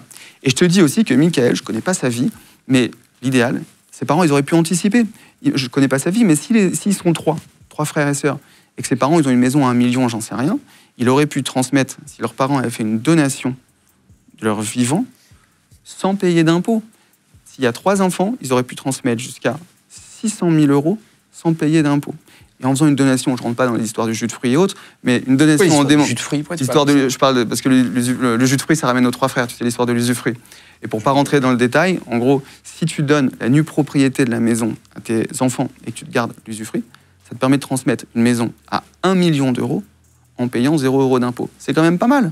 C'est quand même pas mal. Tu mets tes enfants en fait, tu leur donnes ta maison. Tu leur donnes de ton vivant et en même temps, tu as des garde-fous. C'est-à-dire que ils peuvent garder l'usufruit, le droit de vivre dans le bien, de percevoir des loyers, ils peuvent pas le vendre sans toi, ils peuvent pas aller au casino et le mettre en garantie, évidemment. Juste à ton dernier jour, c'est à toi, en fait. Ouais, en gros, t'es sécurisé. Et par contre, comme tu transmets, faut le faire le plus jeune possible, le plus tôt possible. Plus tu transmets jeune, plus la transmission elle est optimisée au niveau de la fiscalité. À quel âge il faut faire un testament? Il n'y a pas d'âge. J'ai des clients qui, hyper jeunes, même plus jeunes que toi, ont levé 20-30 millions de crypto parce qu'ils sont dedans, par exemple. Eux, il y a déjà un sujet de transmission. Et ensuite, il n'y a pas d'âge, c'est nos limites. C'est quand tu es malade, même pas forcément? Pas forcément, c'est quand tu veux anticiper. Quand tu dis, si je décède, je veux que ça se passe de telle ou telle manière et je veux que la fiscalité soit la plus avantageuse. Et dans leur testament, ils mettent leur volonté de, je sais pas, d'enterrement, de qui il y aura, une liste, ce qu'il faut faire? L'enterrement, si ça t'arrive, ça t'arrivera forcément à un moment, tu ne fais pas piéger. Si tu dis, si je décède, je veux que mon enterrement se passe comme ça, attention, tu as un sujet de calendrier. Hein. Le testament, il va être ouvert une fois que tu seras déjà enterré. Donc, te gourre pas sur ça. Putain. Te gourre pas sur ça. Donc, il faut le faire comment? Il faut plutôt le voir avec son médecin ou quelqu'un qui est proche sur les sujets d'enterrement. Tu dis à ta femme ou à ton mari, je veux que ça soit ça, quoi. Ouais. Tu vois, Victor Hugo, par exemple, dans son testament, il avait dit, si je décède, je veux un enterrement vraiment très pauvre, je veux pas de dommages nationaux et compagnie. Au final, il s'est retrouvé sous l'Arc de Triomphe et il s'est retrouvé au Panthéon. Donc, tu vois, il faut... À l'Express, il y avait un témoignage de Maître Pouchez qui disait qu'un héritier avait mangé le testament parce qu'il était déçu du contenu, t'en parlais tout à l'heure. Il y a aussi un homme qui a fait écrire dans son testament qu'il léguait plus d'1 million d'euros à son chat. Est-ce que tu connais cette histoire? Ouais. Tu sais qui c'est? Alors, en l'occurrence, tu as l'affaire Karl Lagerfeld. C'est Karl Lagerfeld. Ouais, c'est ça. Il a légué 1 million d'euros à son chat. Je crois que c'est Chouchou, le nom de son chat, je crois. Alors, il n'a pas vraiment légué à son chat. Parce qu'en France, tu ne peux pas léguer à ton chat, parce qu'il n'a pas la capacité, en gros, pour hériter. Bon, ce qu'il a fait, c'est qu'il a dit, la personne qui gère la gouvernante, en gros, à qui il était attaché, je vais la faire hériter, elle. Je vais la faire hériter, en l'occurrence, je crois, d'une maison à 1,5 million. Par contre, à charge pour elle de s'occuper de Chouchou toute la vie. C'est incroyable. Voilà. Donc ça s'appelle une libéralité sous condition, et c'est valable. Dans une succession, les fils ont interdiction, là, c'est un contrat qu'on a retrouvé aussi, les fils avaient interdiction de se laisser pousser la moustache sous peine de perdre leur héritage. Ouais. On peut demander des trucs comme ça, un peu improbable. C'est les libéralités sous conditions illicites. Non, on peut pas. T'en as plein. T'as aussi je veux bien te faire hériter sous peine que tu restes célibataire toute ta vie. Ça, c'est concret. C'est interdit, évidemment. Je veux bien que tu hérites. Par contre, tu te marieras jamais avec une Bretonne. Interdit aussi. Tout ça, ça a été tranché. Et un testament peut être écrit avec n'importe quoi, même du sang, tu le disais tout à l'heure. Il y a eu le cas à la prison de Fresnes, par exemple, un monsieur qui, avant de... Voilà, c'était à l'époque de la guerre, c'est un résistant qui a écrit, et ça a été déclaré valable par l'État français, donc on peut l'écrire avec n'importe quoi, du moment que ça soit écrit avec la main, en gros. Oui, avec la main, ça peut être n'importe quel support, et ça peut être n'importe quel stylo ou autre, c'est possible, ouais, c'est valable. Toi qui es notaire, ça serait quoi le meilleur conseil que tu pourrais donner à vous tous, chez vous, pour faire la meilleure succession possible, pour éviter de se faire avoir par l'État, reprendre 45%, surtout alors qu'on a déjà payé les taxes toute sa vie, ce serait quoi le meilleur conseil que tu pourrais donner? Le meilleur conseil, c'est d'anticiper. En fait, on pense qu'on est beaucoup taxé, et c'est vrai, mais tu as plein de leviers pour anticiper la transmission de patrimoine. Et plus tu as de patrimoine, plus tu as de choses à faire. Tu peux transmettre en démembrement, tu peux diversifier avec des assurances vie, mais si tu anticipes, tu as des leviers qui sont formidables. Mais qui te les donne?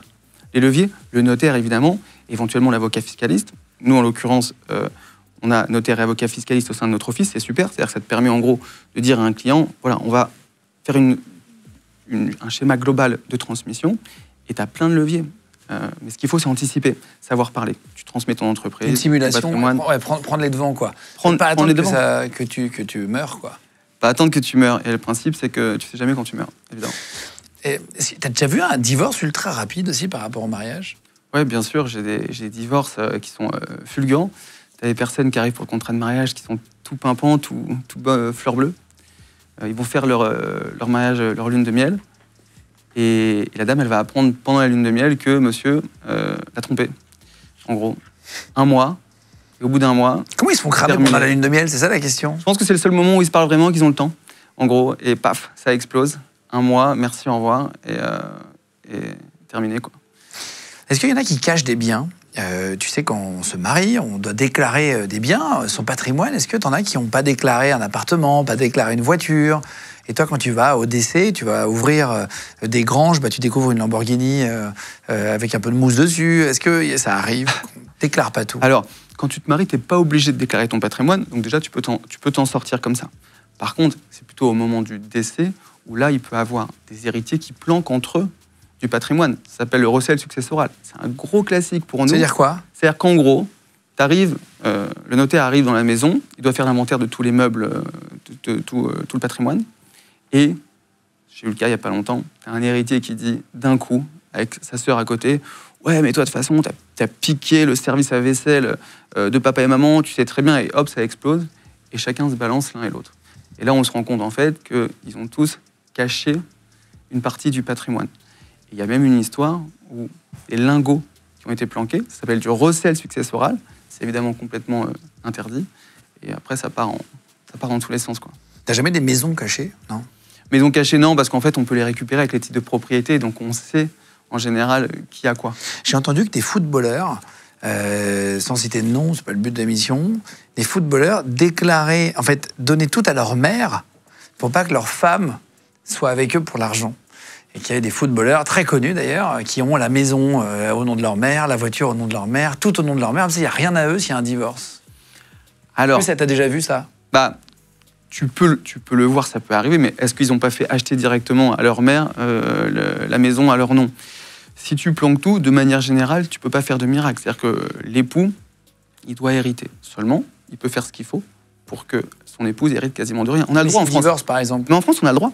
En France, tu peux quasiment faire en sorte que ton époux, il ait le droit à rien, ou ton épouse ait le droit à rien du tout. Les enfants, en cas de divorce, les enfants, tu peux pas faire ce que tu veux. Mais par contre, ton épouse, si tu veux, ou ton époux, tu veux qu'ils aient quasiment rien, tu peux. Donc le footballeur, il fait ce qu'il veut sur ça. Est-ce que quand tu vends un bien immobilier, s'il y a eu un meurtre dedans, par exemple, tu es obligé de le déclarer? Ou est-ce que parfois, il y a des gens qui achètent une maison qui a eu du mal à être vendue dans un village, et en fait, finalement, c'est qu'il y a eu des meurtres dedans? Ou est-ce que tu es obligé de le dire en tant que notaire? Voilà, monsieur, dans cette maison-là, il y a eu une femme pendue, des gens tués, etc. Ouais, c'est un vrai sujet, c'est le sujet du vice du consentement. Je l'ai déjà eu. Moi, j'ai eu le cas où les acquéreurs vont apprendre, après l'acquisition, que c'était une ancienne maison close. Et en gros, c'était une maison avec de la prostitution. Et le sujet, c'est... Il n'y en a pas en France, des maisons closes depuis très longtemps. Non, mais les plus anciennes. Ah oui. J'ai eu le cas aussi où il y a eu un meurtre, en l'occurrence. Ça, c'est juste terrible. Et la question, c'est est-ce que tu peux annuler la vente? Et c'est le sujet du vice de consentement. Là, il faut prouver que le vendeur, il en avait connaissance. A priori, c'est le cas. Il faut prouver qu'il y avait vraiment une dépréciation. C'est-à-dire, en gros, la maison n'a pas la même valeur. Et tu peux, dans certains cas, faire annuler la vente. C'est possible. Ouais. C'est une clause suspensive? C'est pas une clause suspensive, mais c'est le sujet du vice du consentement. C'est-à-dire, vous auriez dû me dire, parce que sinon, ça n'a pas la même valeur, et donc je l'aurais pas acheté ou pas dans ces conditions. Et il y a une énorme modification, il y a un nouveau truc qui est sorti aussi. Si vous êtes propriétaire et que vous louez un appartement, il y a un truc qui est sorti il n'y a pas très longtemps, qui permet en fait de pouvoir, si jamais il n'y a pas de paiement du loyer par le locataire, d'aller saisir l'argent directement. Ça, c'est vrai, cette histoire aussi, C'est passé un peu sous les radars. Mais depuis juillet, si tu signes un bail authentique, c'est-à-dire tu vas chez le notaire et tu signes un bail d'habitation. Il faut le faire chez le notaire, par contre, c'est pas un bail énorme classique. différence. Il faut le faire chez le notaire. Ça coûte très cher ou pas? Non, ça coûte pas très cher. Ça coûte entre la moitié et un salaire mensuel et un loyer mensuel. Si tu fais ça et que ton locataire se met à plus payer, tu peux directement aller voir l'huissier de justice et saisir directement le salaire. C'est une énorme différence. Et sans avoir à faire ça, t'envoies un message à ton locataire qui est de dire attention, si tu as prévu de ne pas payer, c'est pas pareil. Et donc ça dissuade. Et à l'inverse, pour le locataire, il sait directement à quoi s'attendre. C'est une énorme sécurité pour le propriétaire. Si tu pouvais donner pour terminer un conseil pour tous ceux qui veulent acheter de l'immobilier, pour commencer, première fois, primo-accédant, comme on dit, qu'est-ce que tu donnerais comme conseil? Alors le premier conseil que je donnerais, c'est si vous pensez qu'il faut y aller et que c'est la bonne maison, vous foncez, vous faites une offre. Pourquoi? C'est pas grave, vous réfléchirez après. Vous avez un délai de rétractation de 10 jours. Donc pendant 10 jours, vous pouvez dire merci, au revoir, finalement, j'y vais plus. Donc il ne faut pas hésiter trop longtemps. Pour pas que ça parte, quoi. Ouais, pour pas que ça parte, sinon le bien vous passe sous le nez. Il ne faut pas avoir peur de faire l'offre. Et le deuxième conseil, je dirais que c'est de choisir bien son notaire, parce que le rôle du notaire, c'est de faire l'inspecteur. Il va tout checker. Il va checker qu'il n'y a pas d'inscription hypothécaire, pas de problème de diagnostic, pas de problème de travaux sans autorisation. Il va tout verrouiller de A à Z, donc vous achèterez un bien qui est safe. Donc il faut y aller vite, quoi. Je pense qu'il faut y aller vite. Voilà. Pas n'importe comment, mais si vous pensez qu'il faut y aller, faites l'offre maintenant. Est-ce que tu disais, parfois tu es face à des gens, des situations compliquées, des divorces, des engueulades de famille, etc. Est-ce que parfois c'est difficile psychologiquement le soir? Est-ce que tu as des histoires qui te restent marquées?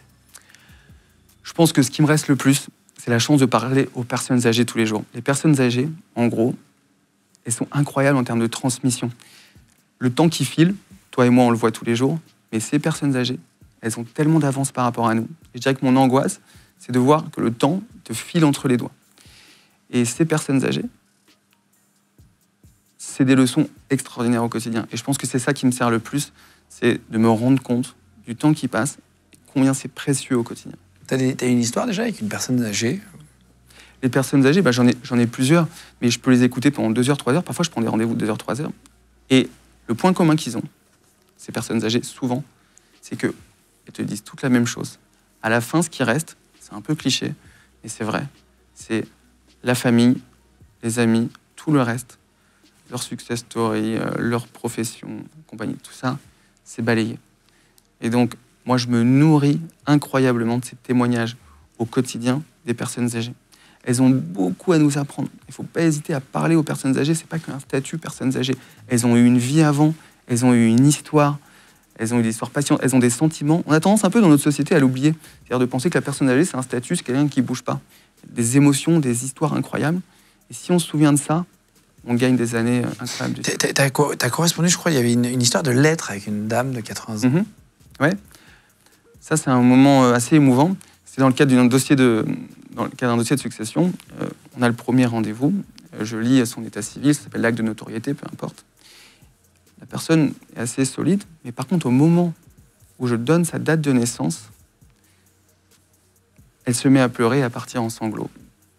Et elle me dit, vous savez, elle a 80 ans cette dame, ça fait 30 ans que mon mari, chaque année pour mon anniversaire, il m'écrit une lettre. Et c'est la première année, cette année, que je ne vais pas recevoir de lettre. Ça m'a un peu bouleversé, et pendant le rendez-vous, je sors discrètement et je lui écris moi une lettre. Et à la fin du rendez-vous, je lui dis, voilà, votre mari cette année, il n'a pas pu vous faire de lettre, mais moi j'ai eu envie de vous écrire une lettre. Et des petites scènes de vie comme ça, dans la vie de tous les jours, c'est extraordinaire d'apprentissage. Et c'est incroyable, 30 ans de vie de couple avec une lettre chaque année, extraordinaire. C'est toi qui fais les adoptions aussi, pour terminer? Alors oui, nous on fait les consentements à adoption. C'est souvent des actes qui sont magnifiques parce que c'est des actes qui sont voulus. J'ai le cas un jour par exemple où c'est une personne qui vient, que je reçois, et qui me dit, voilà, j'ai perdu mon mari jeune, on avait fait un enfant, et puis cette dame elle va refaire sa vie, ce qui est magnifique, elle va se remarier. Et donc un jour elle vient avec son nouveau conjoint, et le nouveau conjoint me dit, bah, moi tous les matins, je suis là au petit déjeuner avec la fille de ma compagne. Moi, pour le brevet, c'est moi qui l'a fait bosser, et je suis la première personne qu'elle appelle pour avoir les résultats. Bah, y a un moment, je considère que c'est comme ma fille, et j'ai envie qu'aux yeux de la loi, je devienne un peu son papa. Et ça, c'est un moment magique, c'est-à-dire que je vais expliquer à cette jeune fille qu'on va certainement pas enlever un lien de filiation avec son papa d'origine, son papa biologique, mais on va rajouter un nouveau lien de filiation. Si l'enfant ne comprend pas qu'on ne supprime pas le lien avec son papa d'origine... C'est-à-dire que quand elle est adoptée, il garde le lien avec son père. Évidemment. C'est le principe tu changes de nom, mais tu gardes quand même... C'est le principe de l'adoption simple. C'est pas une adoption plénière. L'adoption simple, c'est je sais que j'ai eu un papa, je n'enlève pas ce lien, mais je vais avoir un autre papa au sens de la loi, qui va être le beau-père. Et c'est des moments qui sont remplis d'émotions. À la fin du rendez-vous, d'ailleurs, la fille dit à son beau-père, est-ce que tu serais d'accord pour que je porte ton nom? Ça, symboliquement, c'est vraiment hyper fort. C'est-à-dire que la fille fait la démarche de dire, je veux ton nom. C'est des beaux moments, les moments d'adoption. Vous êtes contrôlés, les notaires, par l'État? Est-ce qu'il y a des contrôles réguliers pour pas qu'il y ait de lobby derrière vous, pour pas qu'il y ait de, tu vois, de... Alors oui, on est hyper contrôlé. On est tant sur les actes que sur la comptabilité. On n'a pas le droit à l'erreur, évidemment. On est contrôlé chaque année sur nos actes. Il y a des confrères qui arrivent, qui contrôlent tous nos actes. Et accessoirement, ils sont responsables pénalement si jamais ils ont caché des choses ou autres. Et au niveau de la comptabilité, on a des inspections comptables également chaque année, donc très contrôlées. Il y a tu fais 800 actes par an, j'ai noté, pour qu'on puisse se rendre compte à peu près, c'est ça, hein, ça fait 10 ans que tu fais ce métier. Est-ce que parfois on fait des erreurs dans les actes? Comme tous les professionnels, oui, on fait des erreurs. Combien on en fait? En France, en moyenne, tu as 1 acte sur 1000 qui entraîne un contentieux. C'est un modèle français qui est extraordinaire. En fait, cette profession, c'est un peu un fleuron français. Tu vas dans les autres pays, tu as un taux de contentieux de l'ordre de 1 à 4. Et le modèle de notaire, il s'est exporté, on ne le sait pas, mais depuis Napoléon, dans 80 pays. La Chine a pris notre modèle, l'Amérique du Sud, le Maghreb. On est allé former des notaires dans le monde entier parce que le système, il fonctionne. Donc c'est un beau modèle. Merci beaucoup, Antoine, d'être venu jusqu'à nous, histoire de comprendre le métier de notaire, parce qu'on n'a jamais abordé le sujet des notaires. On peut en avoir besoin toute sa vie, mais on ne savait pas trop comment ça fonctionnait. Merci beaucoup d'être venu jusqu'à nous. Avec plaisir. Merci à vous tous d'avoir regardé la vidéo. Je mettrai les contacts, si vous voulez, d'Antoine dans la description. Si je sais pas si tu as un mail ou un contact, si on veut te retrouver, je mettrai comme ça directement dans la description de la vidéo sur YouTube. Merci de vous abonner de plus en plus nombreux. Vous êtes entre 100 000 et 200 000 à vous abonner chaque mois. Merci de faire des gens de premier podcast de France sur Spotify, sur Deezer, sur Apple Podcast ou Amazon Podcast. Merci beaucoup d'être là. Chaque semaine, on vous voit arriver de plus en plus nombreux. Vous pouvez mettre 5 étoiles aussi sur les plateformes de podcast audio. Ça nous aide beaucoup sur le référencement. En tout cas, merci d'être là. Merci à l'équipe d'avoir préparé toute cette émission. On se retrouve tous les mercredis, vendredis et dimanche sur Légende. On met 3 interviews au documentaire. De toute façon, je vous embrasse et on se retrouve très vite pour une prochaine vidéo ici. Ciao tout le monde!